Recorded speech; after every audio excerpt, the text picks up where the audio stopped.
Ava yanked the curtains closed. The instant suspicion tightened behind her ribs, and a wrong silhouette filled the glass.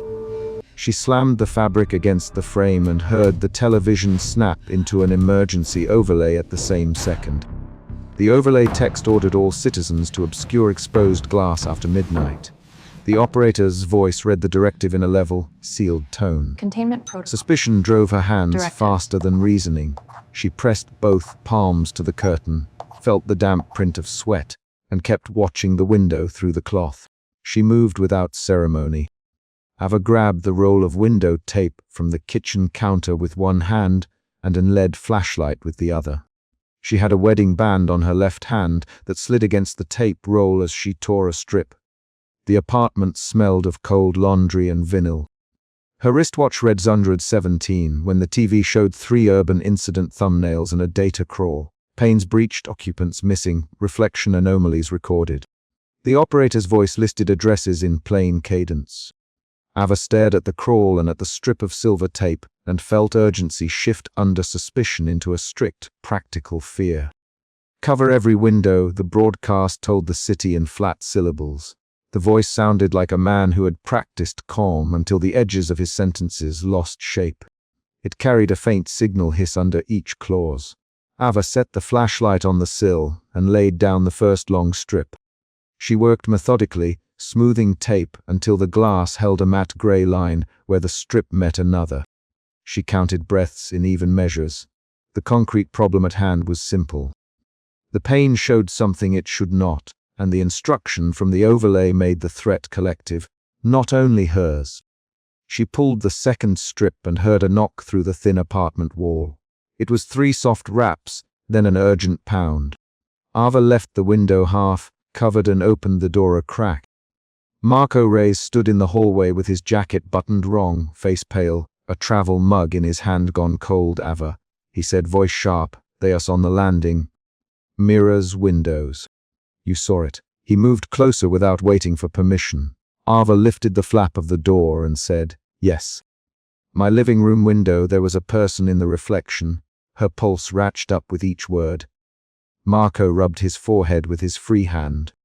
He kept his eyes on the corridor mirror opposite the elevator, and his jaw worked. My hallway mirror did something different, he said. It blinked when I didn't blink. The line between suspicion and alarm hardened. They stood in the narrow corridor and argued in quick lines. Marco, go back upstairs and tape your windows. Ava, Marco, I need you to look at my largest pane. Help tape it. Which one? Marco, the big living room window, Ava replied. He followed her back inside.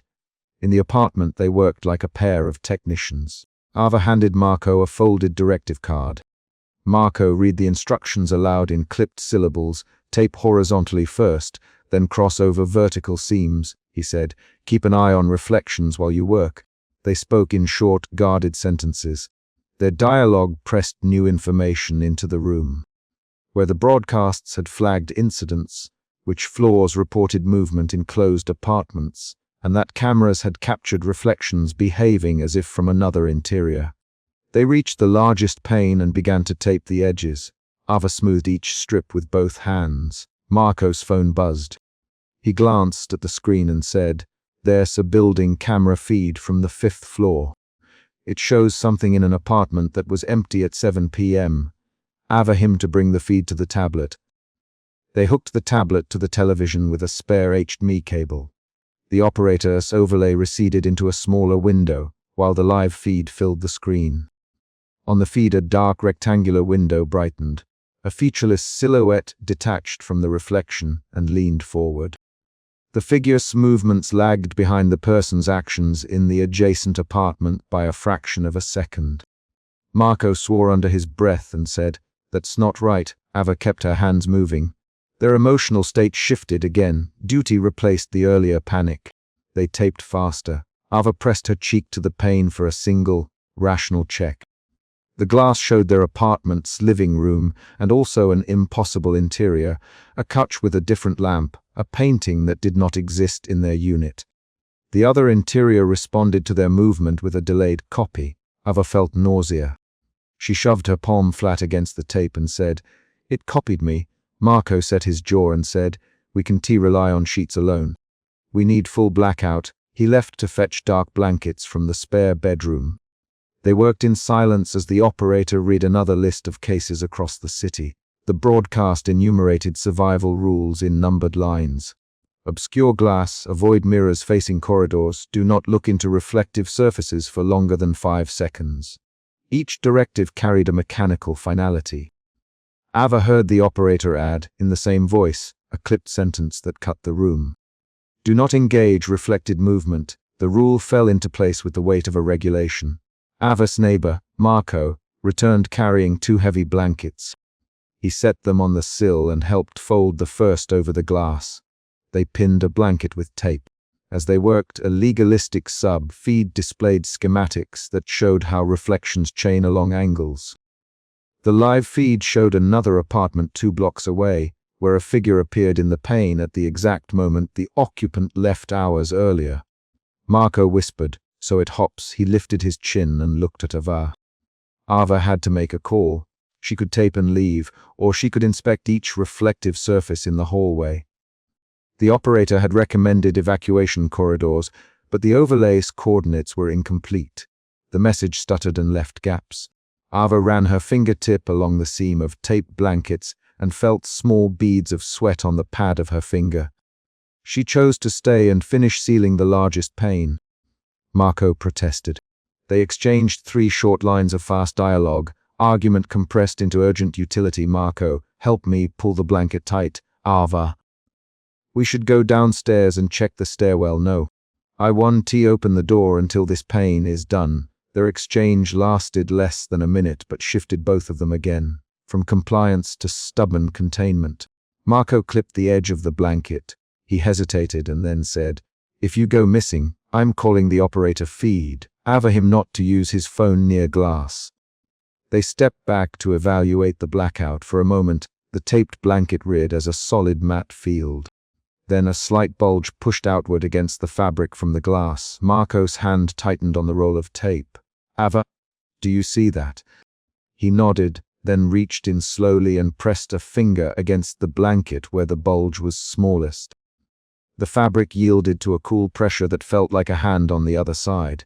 Marco yanked his finger back and cursed. It pushed, he said. He spoke in a compressed rhythm. Ava moved closer and tapped the blanket with her knuckles. A delayed tapping answered from inside the taped pane, a hollow, backward sound that met each tap a beat late. The delayed mimicry turned their practical attempt into proof. The pane did not separate 2 rooms. It connected them differently. They unpeel a small corner to peek through a space between tape seams. The glass beneath showed a secondary interior again, except now the delayed copy leaned forward and pressed an elongated face to the other side of the glass. The face had no mouth when viewed directly, and its edges blurred into static. Ava stepped back and said, we have to report this. Marco's face sharpened. We can rely on the operator, he said. The feed just lagged and cut out. He jabbed the tablet and found the live feed thread once more. They rewound an earlier clip and watched a frame 60 seconds before their window incident. The camera showed another apartment's occupant leaving at 9 p.m. The same silhouette then slid into the empty pane 3 hours later. Marco, it can appear in unoccupied units.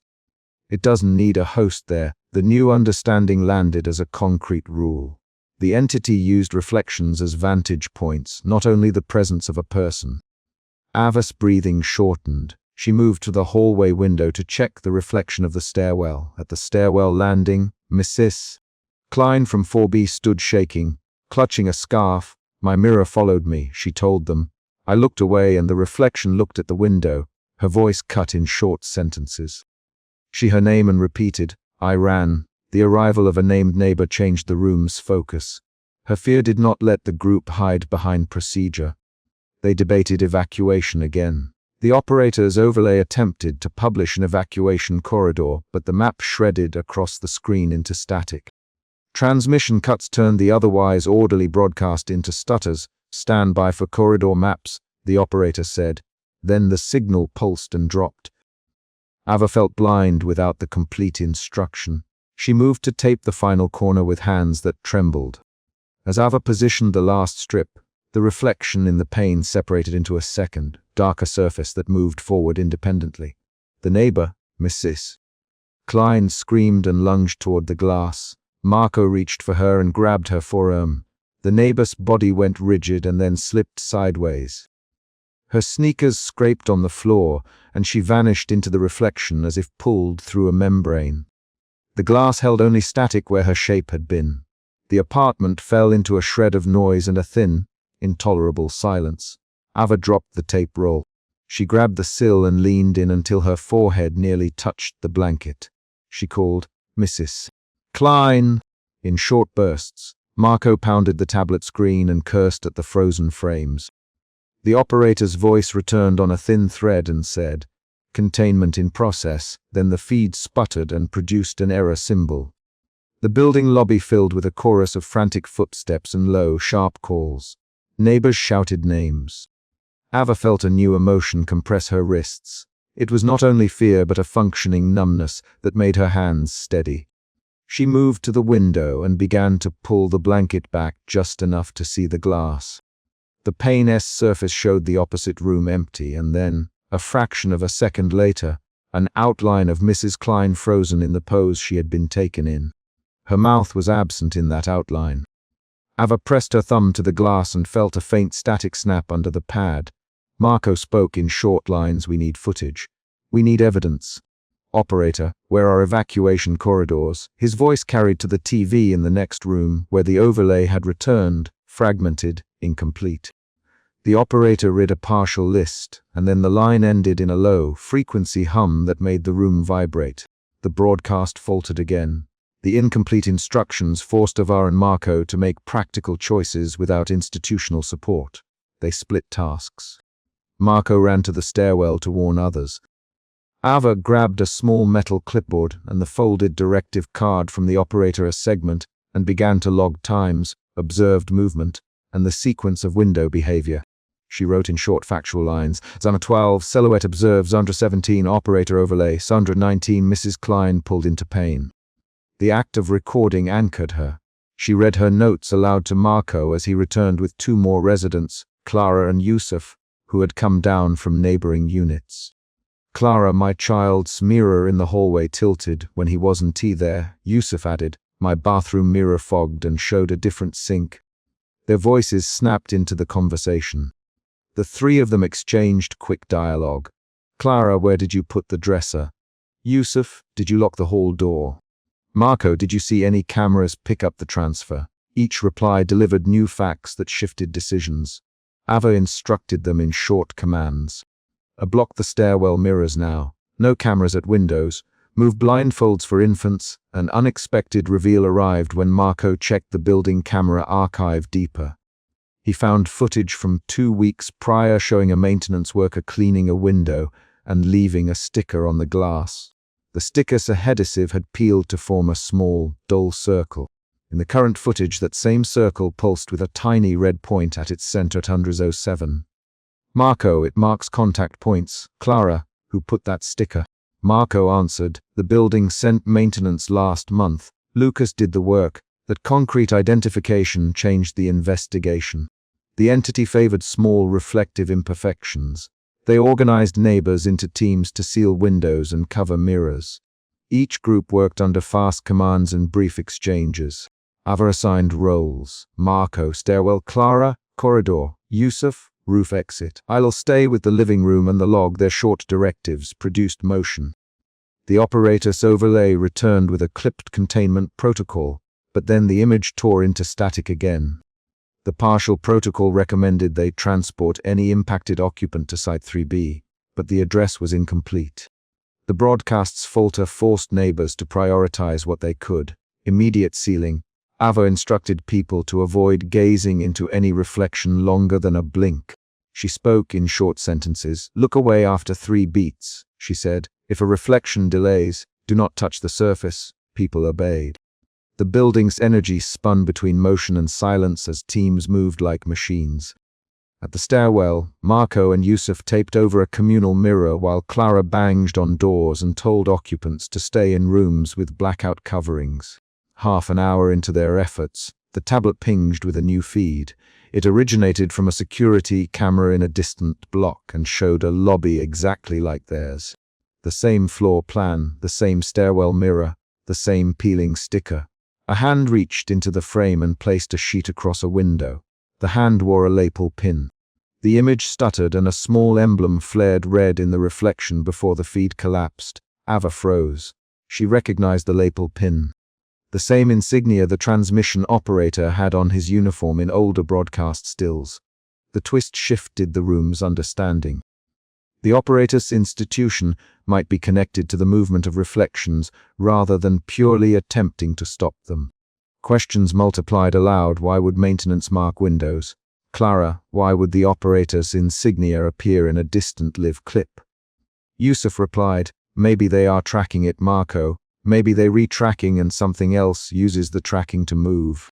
The hypothesis changed how they read earlier frames. What had looked like containment could also be measurement. Ava paced and then stopped to speak into a recorder. She read her log entries in short lines and added, note. Lapel insignia appears in external feed. Consider operator link to chain observations. She taped the recorder to the clipboard. Her actions converted suspicion into a recorded accusation. Marco reacted with a quiet, practical question. Do we trust the overlay enough to follow any more of its directives? They argued for 6 short exchanges and then agreed to follow what could protect lives first, hide reflections, move children, and document. The operator returned on a thin audio thread and said, containment teams are en route. The line dropped after 3 words. Static filled the air and then a looped tone that suggested a signal loss. Ava tightened her grip on the clipboard and felt her jaw clench. She moved to the window again and peeled a corner of tape to check the glass surface. The pane showed a small red pupil at its center. Ava stared until the pupil enlarged fractionally and then closed like an iris. It was not a metaphor. The pupil's opening was a mechanical contraction of light. Ava's breath shortened into a sequence of practical steps. Marco, we carry Mrs. Klein to the stairwell entrance for transport. If we can open a corridor. Marco shook his head. We can move her if the operator can confirm the corridor. We need a removal team from outside, Clara spoke then. There's a truck 2 doors down. They have blackout sheeting. Clara moved with blunt purpose. Her feet scuffed the floor. She returned with a sheet and a flashlight and said, we sees what works. The neighbors acted without broadcast guidance. They carried a sheet to the glass and wrapped it over the pane. Before they could finish, the sheet trembled where it met the glass, then slumped. The outline of Mrs. Klein flickered through once, and then did not return. Marco stepped back and said, she did come through. His voice was spare. Ava knelt and checked the doorway where Mrs. Klein had vanished. The floor had tiny scuff marks leading toward the sill and a smear of fabric caught on the frame. Ava crouched and ran a finger along the smear. It came away with a dull pull of lint. That concrete trace confirmed the loss. The operator's overlay returned with a short, clipped phrase that cut like a file. Do not celebrate. Do not look into reflective surfaces. The statement used simple words and repeated the survival instruction. Ava read it aloud and then crossed a line through the operator's printed directive card where the wording had been ambiguous. She replaced it with her own short rule set written in block letters. Do not expose glass. Document movement. Do not follow reflected movement. They settled into a rotating watch. Marco patrolled the stairwell with a flashlight and tape while Clara moved door to door. Yusuf guarded the rooftop access. Ava stayed at the living room window and kept a slim log. Each hour they moved through the same mechanical steps, and yet their emotional states shifted intermittently. Suspicion to urgent focus to numb determination, then to a raw, shocked grief when another tape seam bulged. Actions drove feeling. They spoke little between tasks. At dawn, with the city still muffled, Ava checked the window one last time. The blacked-out pane held a single, small red dot at dead center. The dot did not flare or move. It simply existed like an eye in miniature. Ava pressed her forehead to the tape blanket and whispered the neighbor's name. Mrs. Klein, in short syllables. Marco and Clara stood behind her in pairs. The operator's voice returned faintly and said, "Await further instructions." Then the signal began to fragment again. The last audible syllable ended in a thin, repeating static. They did not celebrate. They did not sleep. Ava closed her log and left the clipboard on the kitchen table. She marked in a blunt sentence, "We keep the log safe and we keep the windows covered until this feed gives a full corridor or someone comes with official transport." Marco touched the metal clipboard and nodded. Clara checked the room one more time and said, "The red dot is still there." Yusuf moved to shutter the remaining hallway mirror. The chapter ends with a precise action. Ava stood and forced the final tape strip across the last exposed seam on the living room pane. She pressed the tape down with both palms and said, "Do not open this window until we have confirmation in writing." The metal of the clipboard scraped once when she set it down beside the taped door. The TV flare sputtered, the operator's badge flickered on screen for a single frame, and then the overlay collapsed into a loop of static. The red pupil remained visible through the grain in the taped blanket as the apartment's lights blinked over the landing. Neighbors murmured and moved like a unit governed by lists, and outside, the city kept a silence that felt organized and watchful. Ava's tape slipped as a tall, wrong silhouette had filled the stairwell window and she swore aloud. Suspicion struck her first. She had closed her curtains that night because a wrong shape had already occupied her apartment glass in the day before. She yanked the tape back with one hand and hit the edge of the frame with the other. "Mr. Chen, do you see that?" she asked, voice tight and flat. The neighbor's jaw set. The silhouette did not belong in the stairwell. It belonged to the window. They had been moving fast. 2 nights earlier, Ava had slammed her curtains, shut the instant a distorted outline threaded the glass of her living room, and the emergency overlay cut across the television. She remembered the overlay ordering citizens to obscure exposed glass after midnight. That overlay had become a ritual now. Suspicion guided her hand the way a map guides a cautious traveler. Ava and Mr. Chen worked with short, methodical motions. "Ma!" Chen held the corner steady while Ava pressed the tape down. Their action showed the first emotion shift. Suspicion to focused doubt. She tested the adhesive line with her thumb. The tape pulled away a strip of paint. The silhouette remained, taller than the stairwell, shoulders too narrow, head tipped at an angle that did not match any resident. Ava, tape lower, and reached down. Mr. Chen answered, "Lower, hold the frame." He used 2 fingers, quick and efficient. The door to the stairwell clicked behind them when Rosa, the superintendent, arrived with a flashlight and a roll of thick plastic she had collected from another apartment. Ava felt her breath shorten. She set the roll on the radiator and looked at Rosa. Rosa moved with the practiced speed of someone who had sealed windows during storms. "Where did you see it?" Rosa, tapping the glass with the butt of her flashlight. Ava pointed there, by the lower corner. It tilted its head. The words turned doubt into sharpened fear. Rosa did not ask about feelings. She checked the stairwell light, the exit signs, the hallway camera with a small handheld monitor and said, "We board now." Her tone left little room for argument. A corridor intercom cut like a blade. The transmission operator's voice over the building system was flat and procedural. An emergency transmission ordering communal glass obscured after midnight. Static skittered under the words. The operator used directive phrases and did not explain. The overlay told residents to obscure communal panes and to report any reflective anomalies.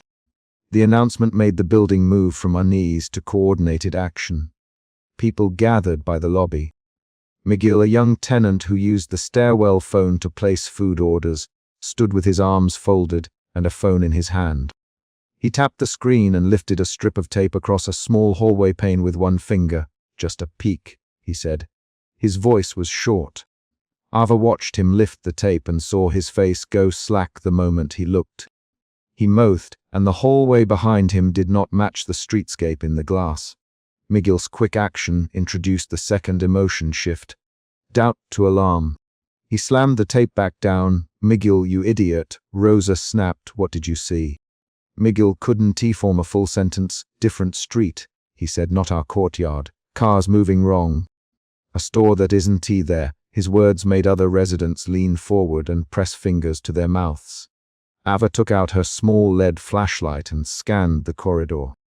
The building camera feed on Rosa's monitor showed the elevator panel and the lobby camera. For a heartbeat, every reflective surface displayed the same gaunt head tilt that had haunted the stairwell pane. The silhouettes in the reflections tilted almost together before static raced across every screen. People began to shout. The operator's voice returned, calm and clipped, ordering residents to remain inside until authorities could assess the problem. Ava moved through the crowd. She kept talking with short sentences to keep her hands steady. Rosa, call the police. We have marks on the windows. We need someone to come now. Rosa dialed while she centered the plastic over the largest bay window in the lobby. The plastic rattled as she taped. The radio on Rosa's belt emitted a soft click and she spoke into it. Unit on site, glass anomaly, possible forced observation. Request immediate inspection. Her voice held steady. The presence of authority pushed the emotion to contention, fear edging toward confrontation. A police cruiser arrived with its lights muted by instruction. An officer walked through the building with an inspection kit, flashlight, gloves.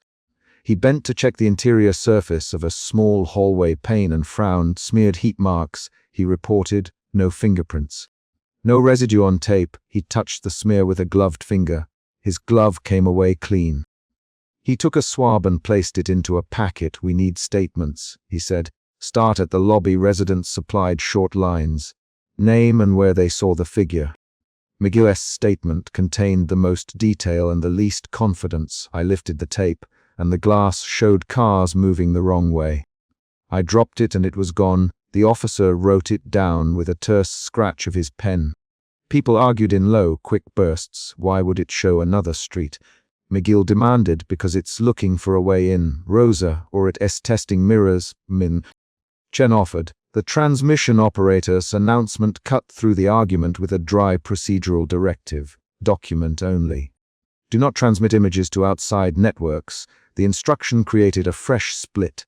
Some residents pulled out phones anyway. Ava stepped to the stairwell landing and turned her phone to record a resident's attempt to film the silhouette through a slit in the tape. The live stream showed a tall, gaunt figure rise in the glass and tilt its head.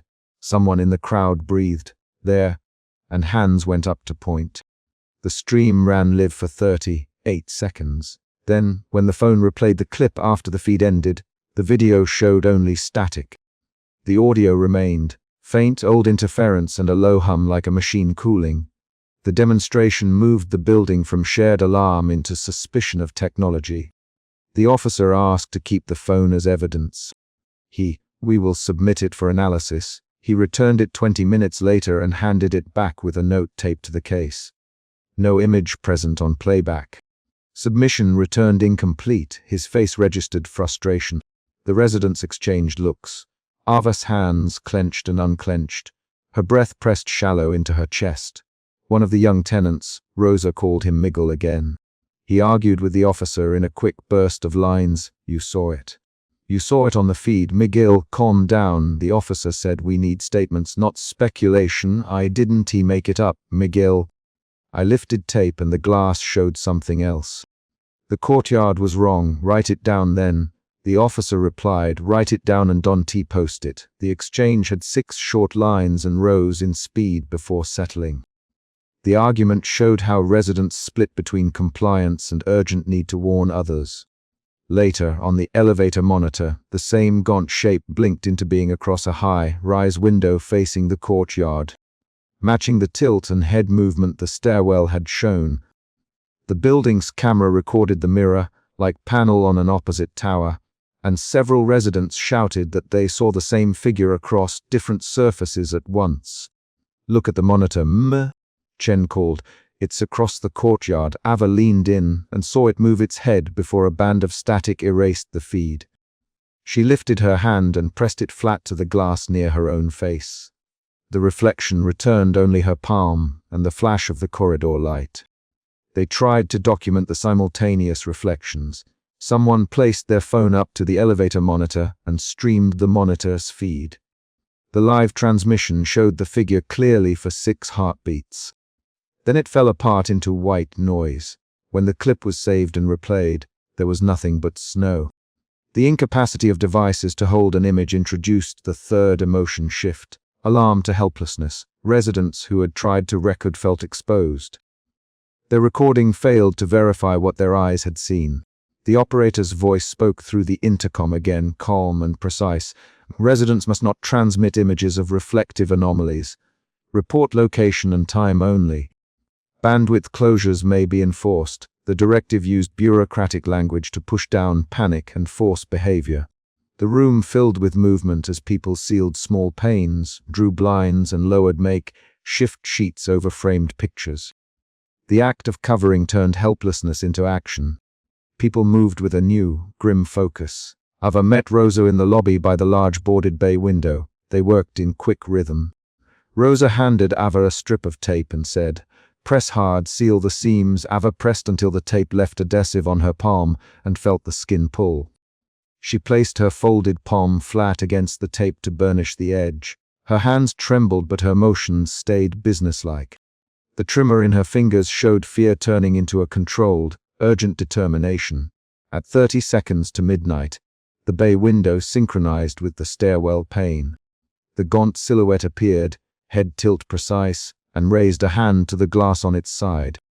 The residents on the lobby side saw a faint condensation print form where the figure's palm pressed from the other side.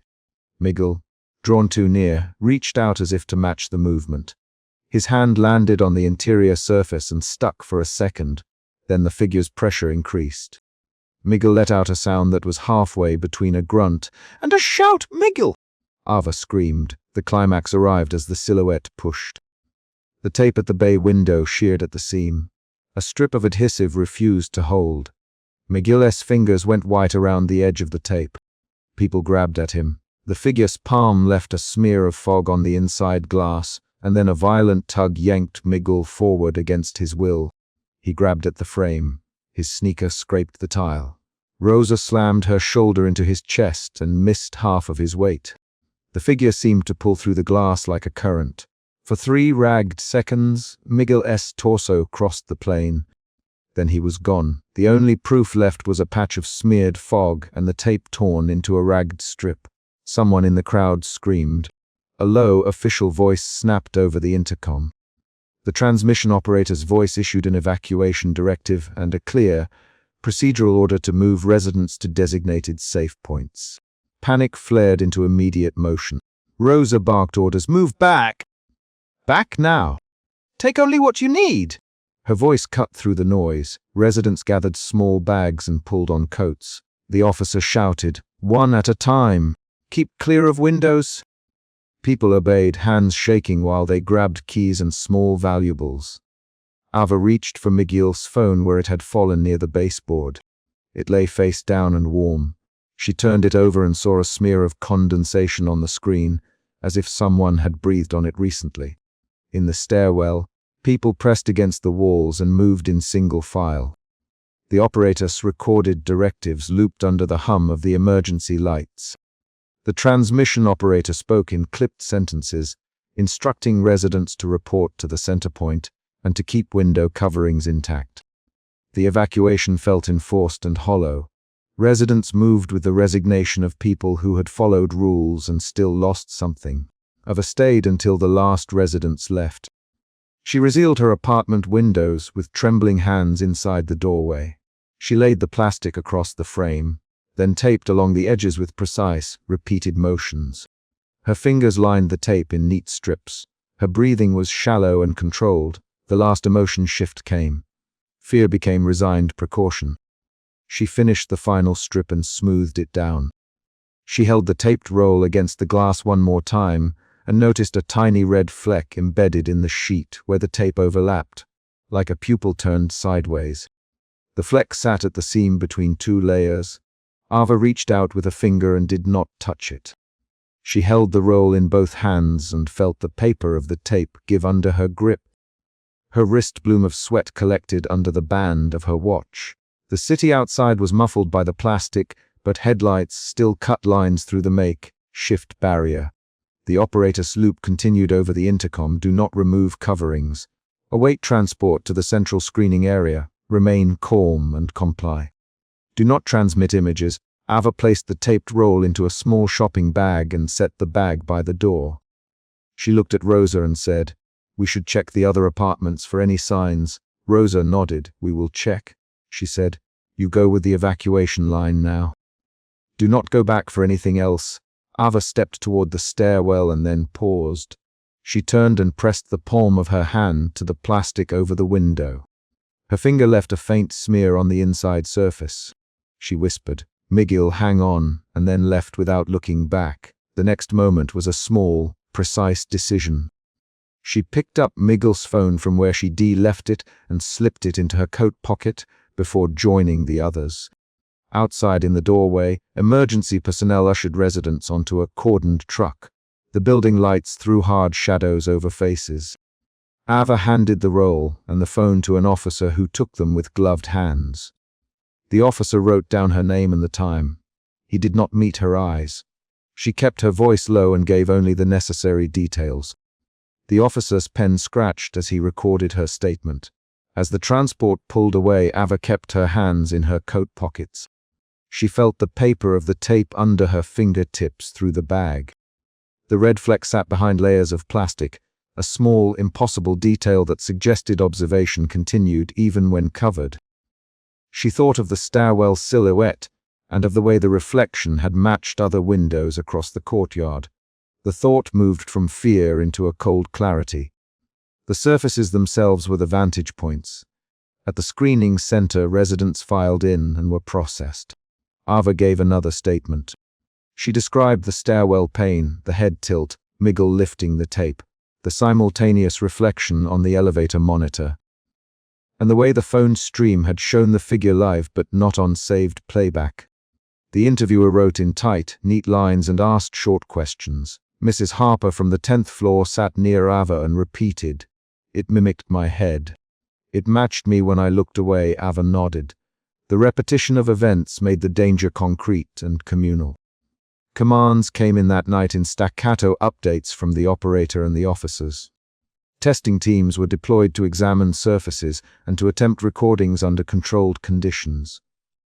They used leaded glass panels and mirrored plates, and technicians photographed each pane with analog cameras. Each test failed to retain the figure in saved film. Analysts noted temperature changes around the glass and odd interference in electromagnetic readings. Ava watched technicians record numbers and scribble charts. The numbers did not explain the missing man. Days later, the building remained boarded and residents remained displaced. Text messages circulated with warnings. Someone had posted a note about reflective cleaning solutions making slight improvements on a tiny sample of mirror. The sample showed a less distinct impression for a moment, but then the reflection returned, and with it a faint pulse of red light at the edge of the glass. The discovery suggested a pattern. Wiping or coating did not remove observation, it interrupted it briefly. Ava met with Rosa again inside a temporary meeting tent the authorities had set up. They compared notes. Rosa had found a similar condensation print on a bathroom mirror the week prior and shared an old photograph of a Central Plaza window showing the same head tilt in a grainy image from 2 blocks away. "We are connected, Rosa. The windows aren't isolated. They are nodes." Ava touched the photograph and felt the cheap paper edge. The idea that reflections connected like nodes changed suspicion into a practical plan. If observation traveled through glass, blocking single panes could be insufficient. Ava thought back to the overlay that had first ordered coverings. The operator had not mentioned nodes or cross-surface synchronization. The protocol had been simple: cover glass. Now the evidence suggested coordination. She met with a small group of residents, including Mr. Chen and Mrs. Harper, and they made lists of priorities. They rehearsed sealing techniques and tested overlapping layers of plastic and tape. They marked windows that required multiple layers. Each action was deliberate. The group moved from fear into methodical problem solving. One night, as Ava checked the taped seam on her living room window, she saw the tiny red fleck again. It glinted the way a camera lens glints in a dark room. She did not touch it. She unrolled an extra strip of tape and pressed it along the seam until the fleck was covered by an additional layer. The fleck did not vanish. It lay under two adhesive seams, a small circle of color at the convergence point. She recorded the placement time in her notebook and then closed the notebook quickly. Ava's notes read like a log. Time, pane, tape layers, observed fleck. She treated each entry as data. Each entry changed her movement from panic to a procedural habit. She had moved through the emotion shifts required by the chapter: suspicion, doubt, alarm, helplessness, and then a practiced precaution. The actions she took showed the shifts. Her resolve came not from speeches but from the repeated physical steps she and others took to seal the building. At the end of the evening, Ava sat on the edge of the couch and rubbed the thumb of her taped hand where the adhesive had pulled at her skin. She heard the echo of the operator's directives still in the building loop. She felt the bag with Miguel's phone resting against her knee. She herself to rest. Her eyes dropped to the taped seam on the window opposite the couch. The tiny red fleck at the corner caught light again. She leaned forward and, with two fingers, peeled back a sliver of tape just enough to get a clearer look. The final beat. The fleck did not change when exposed. It sat like a fixed pupil inside layered plastic. Ava froze with her fingers at the edge of the tape. She closed her hand and pushed the strip back down with deliberate pressure. The final action was specific and concrete. She smoothed the seam until the edge stuck flat. Then she stood and took the roll of tape and walked to the door with the bag that contained Miguel's phone and the extra supplies for neighbors. She left the apartment and shut the door behind her. The last sound before she reached the stairwell was the recorded transmission operator's voice in the corridor repeating, "Do not remove coverings. Await transport. Do not transmit images." Ava locked her jaw and kept the roll steady. The evacuation continued outside, and the building's lights swallowed the red fleck into a seam of tape as she descended. The chapter ends on the concrete beat of movement. Ava carrying the roll, the phone, and the sealed bag down the stairwell under the operator's loop while the city lights stroked the plastic over the windows and the fleck remained visible at the last seam she smoothed. Ava slammed her palm against Marco Ruiz's door and shouted as a tall, wrong silhouette filled the stairwell window. Suspicion drove her. She had closed her own curtains twice that night because something had already occupied her apartment glass. She grabbed the hallway rail and ran toward the stairwell, breath cutting off in short bursts. A neighbor shouted, and a light flicked on somewhere above the landing. The first 5 sentences held a single problem plainly. Exposed glass acted as a viewing aperture for a form that did not belong. Ava moved on that suspicion. She banged on doors while the silhouette watched from the high communal pane.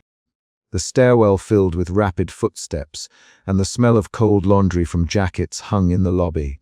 "We have to tape it," Ava to Marco when he opened his door with a bare, uncertain expression. "Now." "Marco, what is it?" An older voice called from down the hall. "Marco, answer me," she repeated sharper. Marco rubbed his eyes. He was lean 30, always careful with his words. He stood in the doorway in a navy sweater and held a paper cup. His voice was flat. "Calm down, show me." She pointed. Marco followed her line of sight and his fingers tightened on the cup. He pushed past her and reached the stairwell. The silhouette kept its place in the pane. It did not move its limbs freely. It held still enough to look deliberate. Ava's suspicion shifted into a focused fear when Marco yanked a roll of tape from his jacket and handed it to her. Her hands shook. She knew a tape strip could fail. She knew the tape had slipped once before in her own apartment. She felt responsibility tighten at the base of her throat. They taped the stairwell window together. Marco tore a strip and handed it across the railing. His knuckles were white. A man from 2 floors down, Superintendent Keller, banged on the maintenance door and joined them. Keller carried a toolbox. He barked quick instructions and began fitting weathered plywood across a small service hatch nearby. He did not ask for permission. "Mrs. Ramirez," someone called. "She's awake." A woman emerged, hair pinned in a bun, voice thin and sharp. She called to the pane with a trimmer in it. "Who is there?" The reflection borrowed the face of a missing tenant at that exact moment. The lobby went quiet. The reflected shape took the features of a man who had lived 3 floors up and who had not been seen for 11 months. Mrs. Ramirez stepped forward until someone put a hand on her elbow. "Don't pull it away, Keller. Stay back, you saw him too, right?" "Mrs. Ramirez said. Her voice broke. It's Luzava had seen Lewis at the building holiday party. She had watched him carry a cardboard box down the hallway, laughing once with a crooked grin. Now his face, or a likeness, looked back from the glass with black eyes edged in red flecks. The reflection's mouth did not move. It matched Luz's tilt of head, and then borrowed a smaller motion that none of them could make sense of. The sudden substitution was a new fact. A neighbor reached out toward the glass, and a dozen hands went up to stop her. The building fractured into 2 behaviors in seconds. Those who wanted to remove coverings to confirm, and those who obeyed the plain need to seal every exposed pane. Officer Daniels and Maya Chen arrived in the lobby with flashlights and a municipal clipboard. They introduced both enforcement and accountancy. "Officer Daniels," Maya, voice steady and thin, "you must secure windows. Do not allow removal." Daniels looked at the reflected face and then at his notebook. He nodded once and began door to door. His shoes scuffed the tile. He ordered residents to tape windows and to keep everyone calm. He spoke as if citing a code. His posture implied authority and the obligation to enforce. A corrupted emergency overlay tore across the lobby television at the same moment. The screen went white and then black, then a red bar appeared. A flat male voice took the room with no visible speaker. The transmission operator. He stated directives in measured, procedural sentences. The overlay ordered that all exposed glass be obscured after midnight, and that any attempt to film or entice the reflection be halted. The voice gave precise tape widths, recommended overlapping patterns, and prohibited the use of camera phones on communal facades. "Do not film," the overlay said. The transmission operator's tone remained calm and procedural. "Seal glass. Report breaches. Await further notice." People moved like a single organism. They passed tape and sheets down narrow flights of stairs. Superintendent Keller found 3 sheets of plywood in a storeroom and came back with a wheeled dolly. Marco climbed the ladder to press plywood against the stairwell pane. His hands were steady for a moment, then a strip of tape gave way. When the tape tore, the glass showed a mirrored motion that did not match the people in the stairwell. Ava was nearer this time. She saw in the reflection a set of hands that were not any of their hands. The reflection's fingers elongated and flexed in a cadence that drew taut attention. The mirror form's head tilted, one of those slight delays that always preceded a static spike. "Marco!" Ava shouted. She lunged forward and tried to press the loose tape back with both palms. Her fingers slipped on the damp adhesive. A neighbor, Marco, and Keller grabbed the ladder. The sound of wood scraping and metal clanking filled the stairwell. "Pull back!" Officer Daniels yelled as he reached for the ladder. Maya grabbed the top rung and steadied it. 3 residents formed a chain, and together they wrestled the ladder down. The pane showed a face, first Louis, then an expression that was not his, then nothing but a smudge of static and a red pupil. The reflection worked at social pressure. It borrowed faces and then presented them in ways that invited contact. Mrs. Ramirez wept openly. Keller forced his face into a composure that meant management. Marco swore under his breath. Ava felt anger flood into a plan. Suspicion had hardened into the need to act and test the limit. "Who taped the living room window on first floor?" Ava demanded to the group gathered. "Who left a square uncovered?" "No one should be filming," a resident said. "We were complying." Ava pointed toward a ground-floor apartment where a small square of glass above the door was only half covered. A cluster of holdouts had left it for what they called documentation. A man argued with Officer Daniels in low, fast lines. "This is our property," the holdout said. "We can choose. Not when it violates public safety," Officer Daniels replied. "Officer, we were going to record it. Evidence. Drop the phone." They shot back and forth for a minute. The exchange became sharp. The holdout raised his phone. Maya stepped forward and took it from him with a procedural motion that felt oddly intimate. The man cursed and tried to pull it back.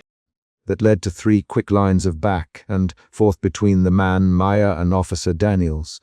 Maya's hand shook for half a beat as she shoved the phone into her coat pocket. The man left, muttering.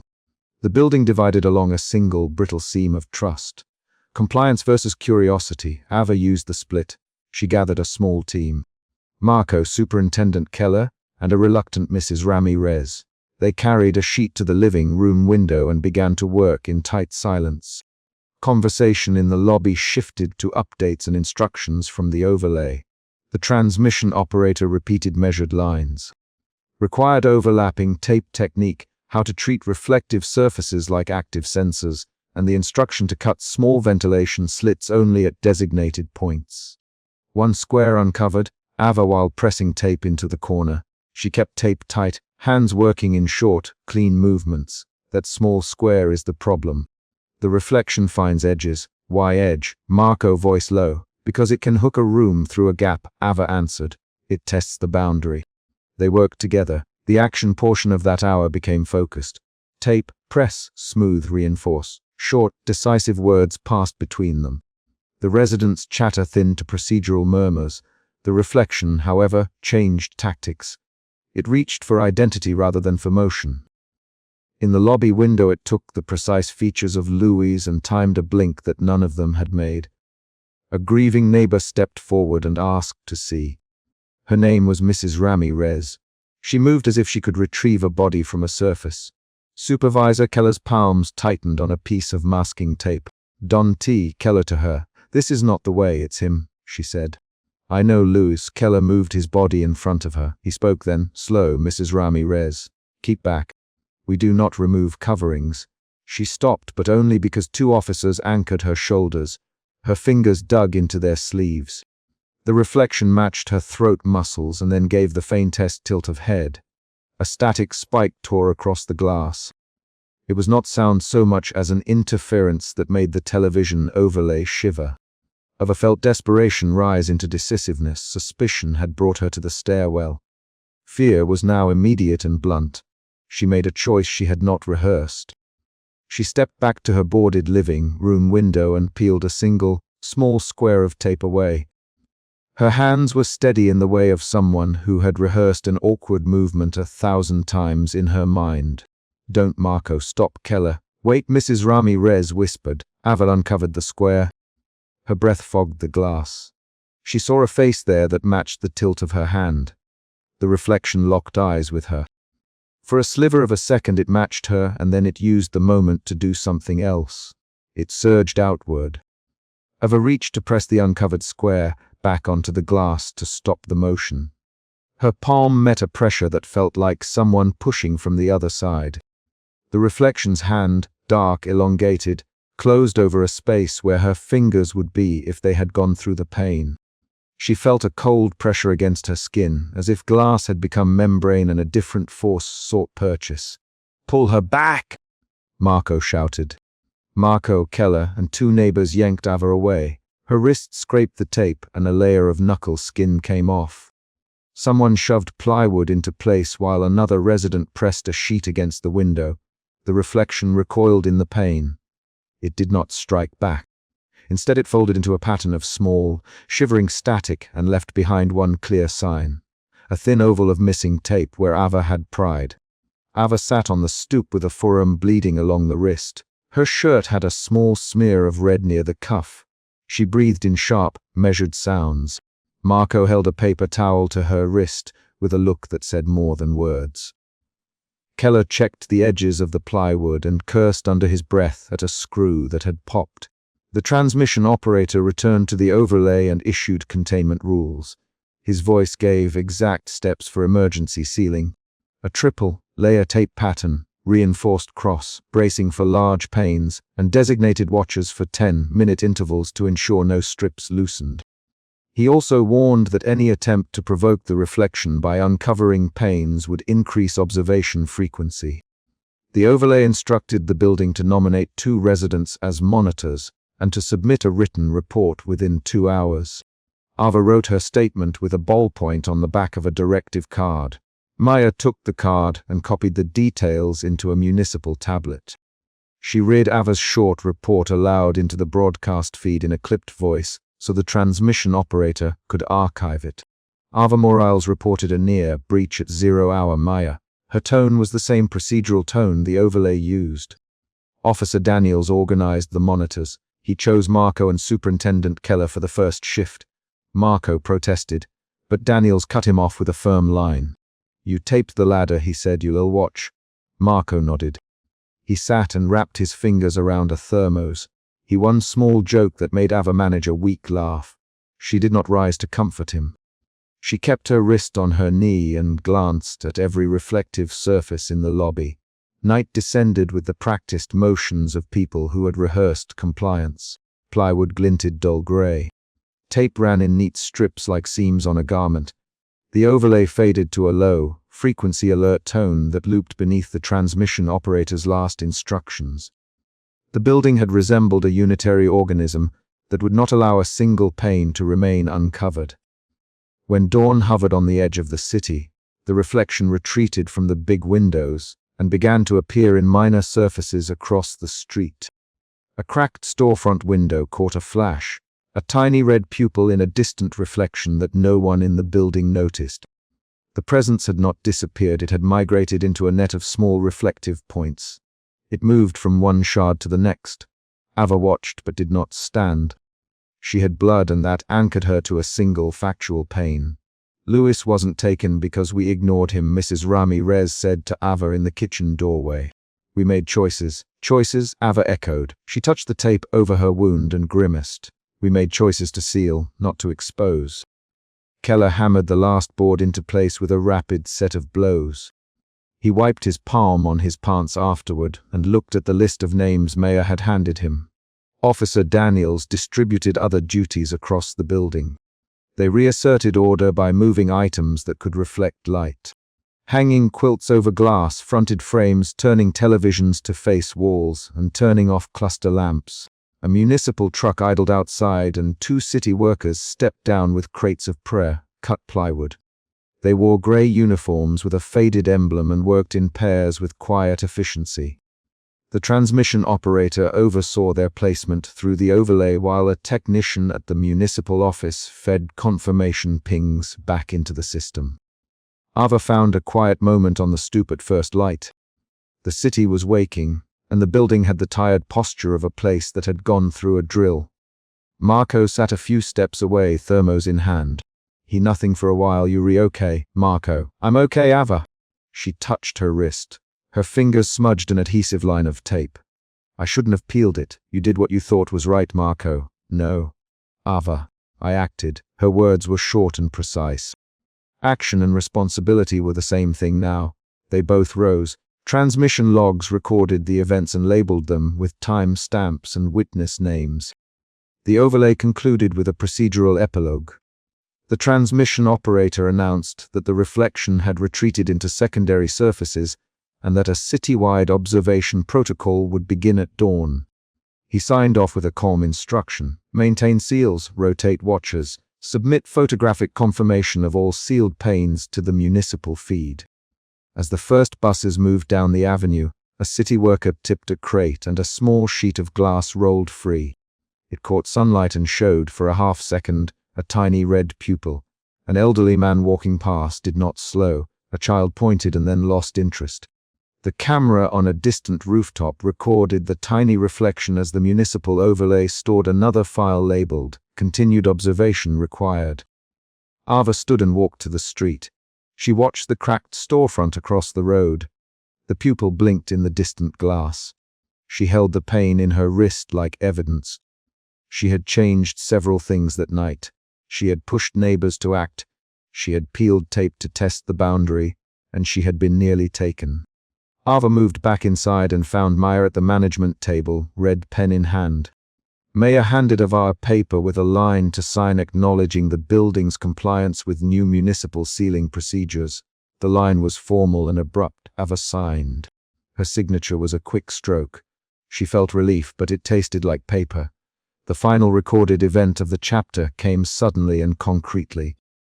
A courier from the municipality arrived with a sealed envelope marked with the same emblem that had glowed red in the reflections.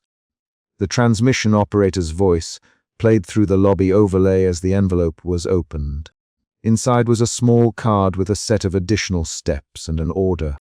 Rotate watchers into 2-hour cycles, install non-reflective film, and report any instance of borrowed identity in reflections immediately.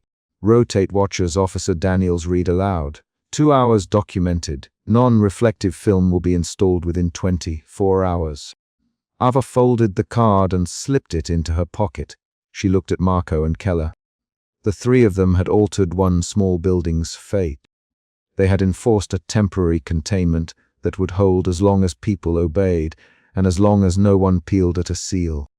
As sunlight widened across the street, the cracked storefront still showed its tiny red pupil. The pupil sat at the corner of a broken pane, indifferent to the municipal orders. For a moment it felt oddly patient. Marco touched Ava's shoulder and said, "We did the work." Ava did not answer with an expression. She walked to her apartment, closed the door, and checked every pane one more time. Her hands moved in exact, practiced motions. They pressed tape in straight lines, folded corners, and then layered another strip. She bowed her head and dabbed at the blood on her wrist with a napkin, then wrapped a strip of cloth and tape where the skin was broken. She stepped back and looked at the covered panes. In each taped corner she saw a tiny uneven edge where a human hand had failed to press perfectly flat. Those edges bothered her. That was where the reflection had tested and where it might test again. She made a small set of notes on the back of a directive card. Rotate watchers, reinforce corners, install non-reflective film. She placed the card under a magnet on her refrigerator so she would not lose it. The chapter closed on a set of concrete actions taken and a logistical decision made. The municipal overlay went to a looping low tone for an hour while monitors rotated outside apartments. The building was sealed for the hour. The final transmitted image on the overlay showed a map with small red dots. Each dot marked a pane that required immediate attention. One dot pulsed, and then the overlay dropped into the abrupt static that the transmission operator had warned would follow if protocols failed. Ava heard the overlay drop to static and felt her pulse slow to a regular thrum. She looked at her bandaged wrist. She moved to the living room window and with both palms pressed a final strip of tape into the corner. The tape held. She did not peel it again. Outside, on the other end of the block, the cracked storefront blinked a tiny red pupil once and then did not show anything else. The reflection had not vanished from the city. It had only shifted its line of attention. The last sentence of the chapter is an action. Ava locked the apartment door, set the directive card back on the table, and turned off the living room light, leaving the panes sealed and the watchers on rotation.